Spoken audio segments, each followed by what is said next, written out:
Mike's Daily Podcast. Episode 1478. Hello, I'm Mike Matthews, broadcasting from Cafe Anyway, located somewhere in Podcastro Valley, Mont. Today, we will hear from the wonderful Benita? No, that was yesterday. Shelley Schuhart, Floyd the Floorman, and John Deere the Engineer. Plus, we will have me talk to you about things, and now I have Mike's Daily Podcast. I have this thing about the Facebook I'm very upset about, and that is Mike's Daily Podcast. We have this thing called Facebook that doesn't give a dang about us, cause they like to have rushed ins, manipulate us and influence us, and meanwhile Facebook cashes the money and buys up us. They are totally making money off of us. So Mike's Daily Podcast. The Senator Burr, is it? He was Mike's in the Daily hearing the other day Podcast with the Facebook rush. Yeah! Doctor lawyers, Facebook lawyers. Okay, yeah. He was saying, hey, look, Facebook spent all this money, or these Russians spent all this money on two different groups. Look who just walked in. To get them, one on both sides of the political spectrum, and they met in Houston at some kind of a big roundabout, protest. And they ended up yelling at each other, and there was all kinds. Well, I don't know if anyone got hurt, but it became a big to-do. And so Senator Burr, he brought this up. Various people have walked in. I must move on. Mike Matthews is Shelley Schuhart's gift shop supervisor. What are you talking about? It's called Mike Bashing Social Media Day, because I don't really need it. I got Instagrammed yesterday. I got Instagram storied yesterday because at my work there were a bunch of teenagers that were on the air on the show, and some of them were hanging out in the studio with me, and they're like, hey, can we film you for our Instagram story? And you mention what we're doing. And here's today's podcast picture. And I said, I would love to. So I did, and then I saw myself on Instagram story for the very first time, by the way, because I've never done an Instagram story. And I did not like the way I do not have a face for Instagram. I have a face for radio, and I hate that joke. And every time someone says that joke to me, Mike, you have a face for radio, I want to punch him, because that joke is old. It's older than these socks. These socks, I'm wearing, they are so old. And who else is here? Oh, yes. Hi, Mike, this is Floyd the Floorman. And this is John Deere the Engineer. You haven't told us what the podcast picture is yet. Well, guess what's coming up very soon? It's the time of year. And so there was a bunch of nice houses that were decorated with Christmas lights. And so I decided I would post my first holiday decoration house. I had a bunch of Halloween decoration houses leading up to Halloween, and now I think I will, because I got so many cool Christmas light house pictures, that this is one of them in Livermore. This is out, interesting, beautiful houses built, fairly recent construction, but made to look traditional. And they're all up against this big park in Livermore called Sycamore Park, I think. Is it? No, something like that. But it's out on the farthest south edge of Livermore. And I was walking there with my wonderful dog, Basil the Boxer. And this was a year ago.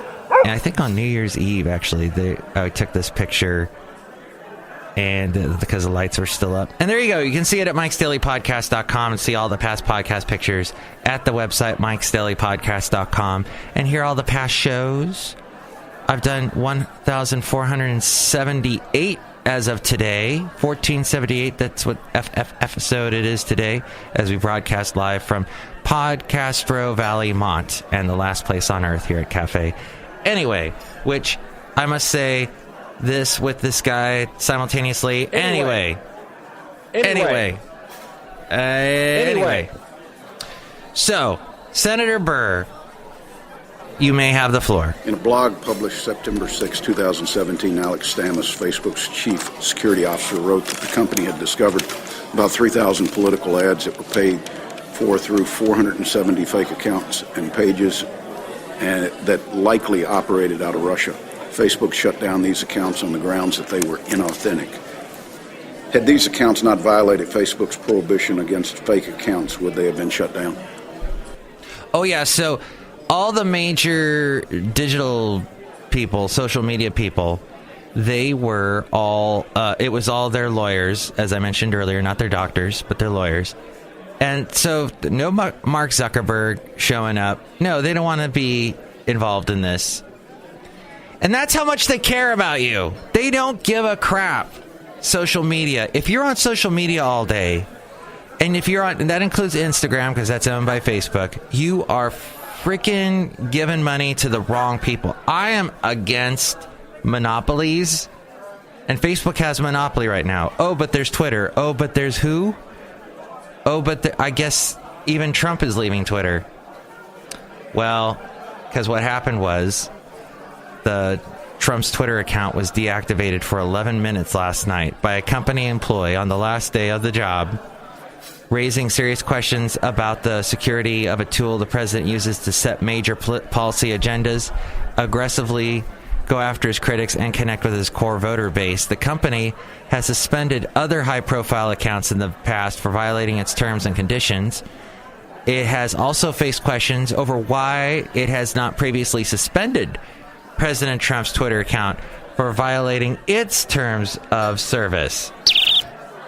A decision it defended by saying that Trump's position means his messages meet a higher standard for newsworthiness.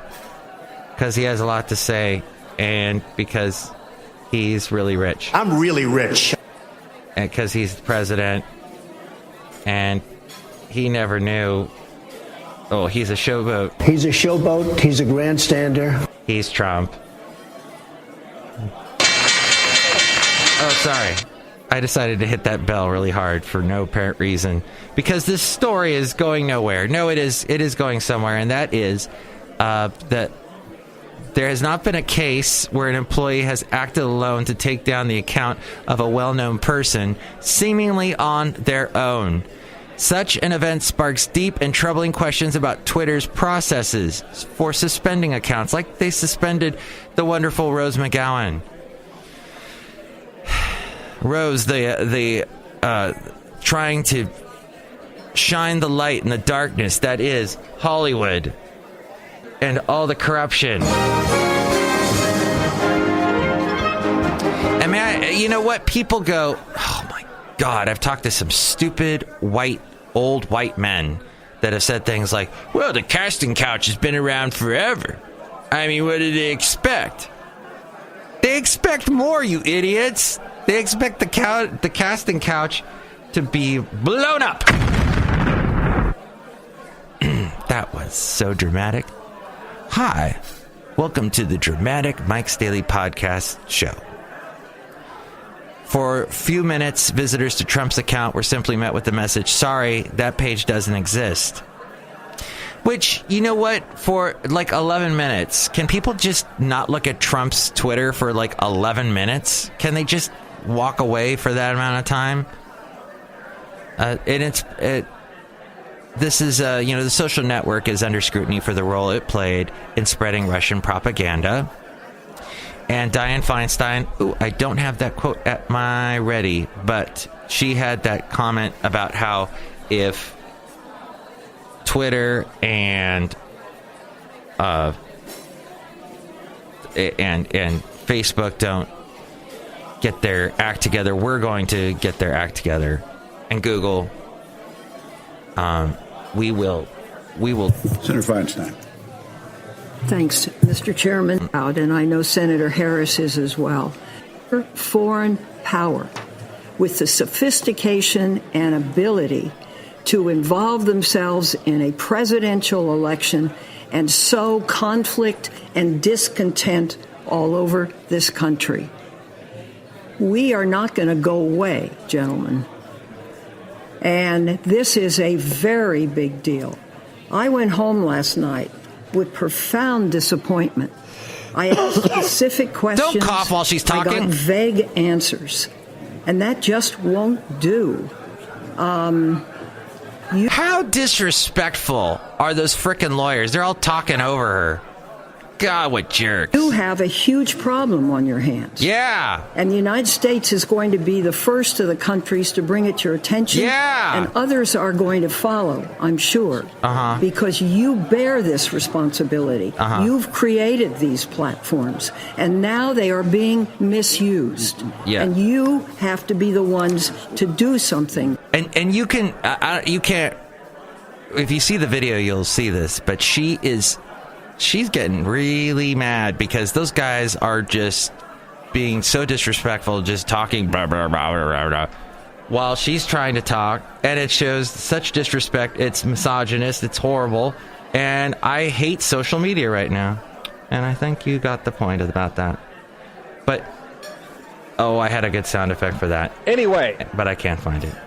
So, because they're just, oh yeah. They're trying to make a bunch of noise. Like that. Okay. So back to Twitter, Trump, and all that. So Trump actually, he made light of his Twitter account going dark for a few minutes, and he made a... The Royal Trump Tweet Decree. Nobody ever told me that politics was going to be so much fun. Early Friday, Trump tweeted, "My Twitter account was taken down for 11 minutes by a rogue employee. I guess the world must finally be getting out and having an impact." Oh, the word must be getting out and having an impact.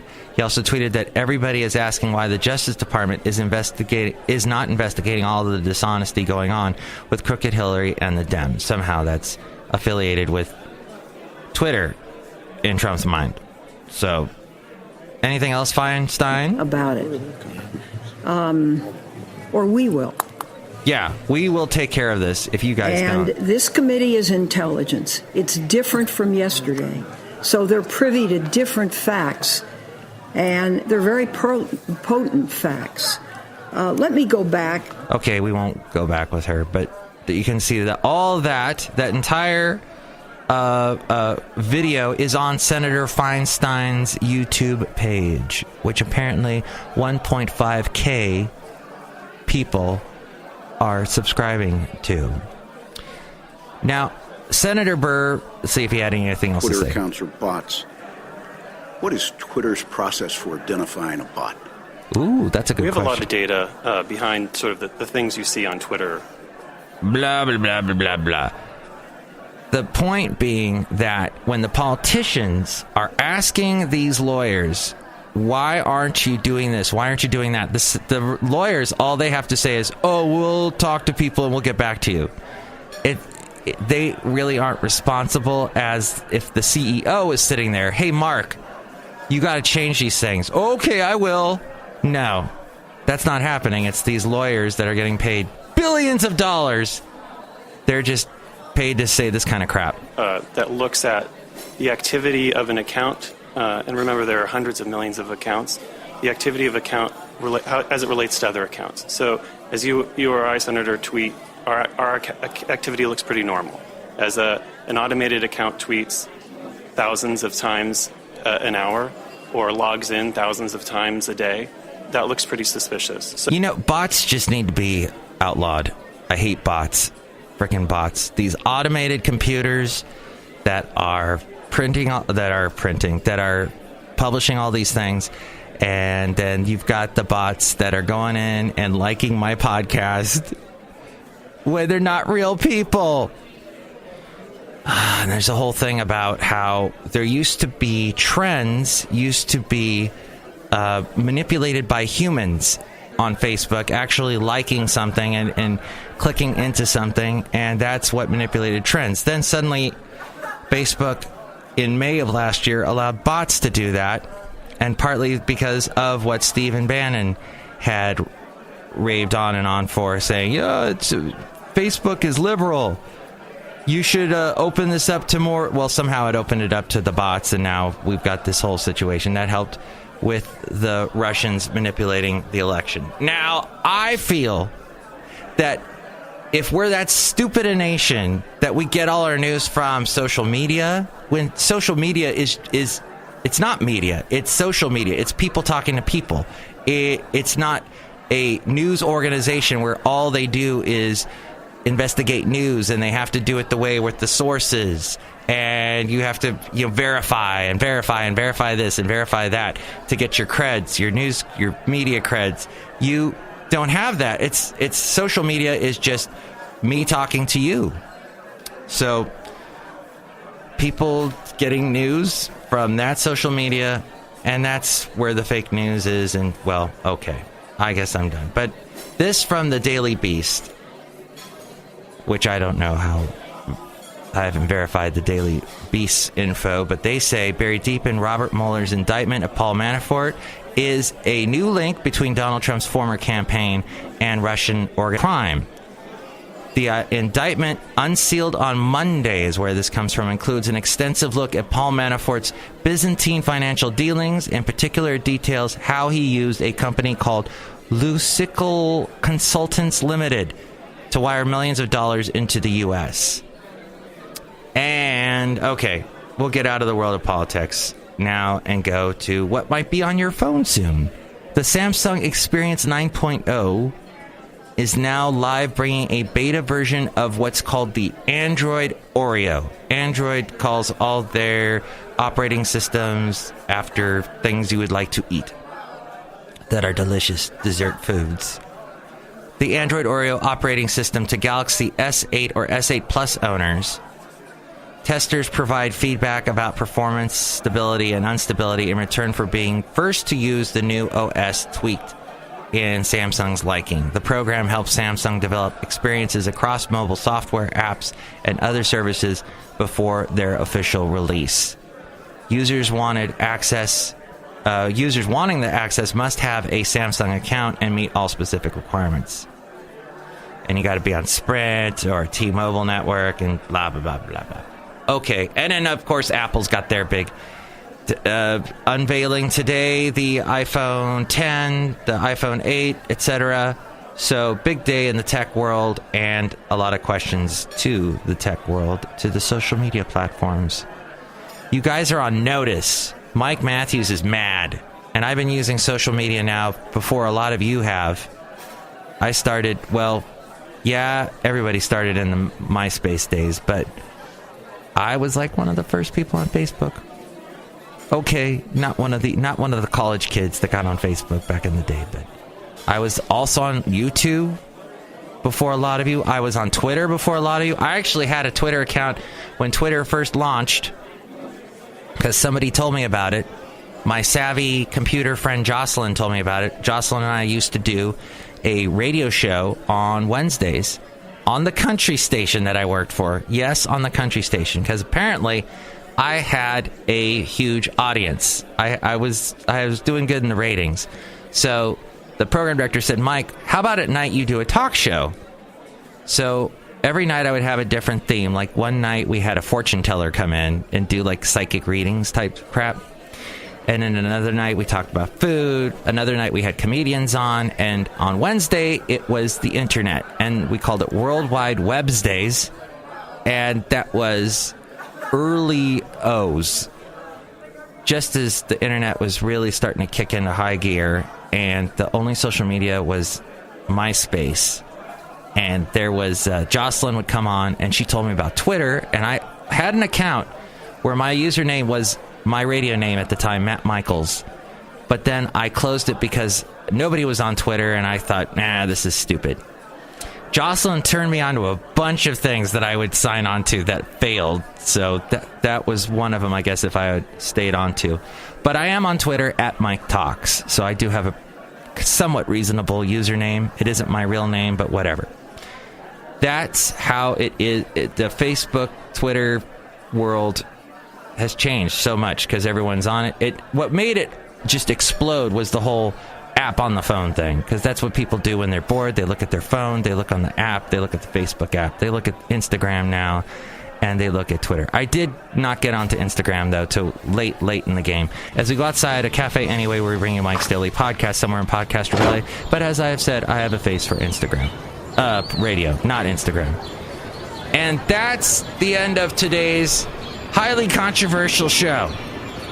Next show, what we're going to do is be social. It'll be a super secret Sunday show, possibly. Ooh, we'll be social with Katie Garibaldi, possibly talking to a wonderful singer-songwriter that's got some holiday music out, or it's coming out very soon, that she wrote all of it. No covers, it's all self-penned stuff, original material. So thank you for being a Mike's Daily Podcast listener. We've been doing the show. Well, I started podcasting in 2009, so it's been a while, and now here, the end of 1478. Next show, it will be Benita, the disgruntled fiddle player, and the brewmaster. You betcha.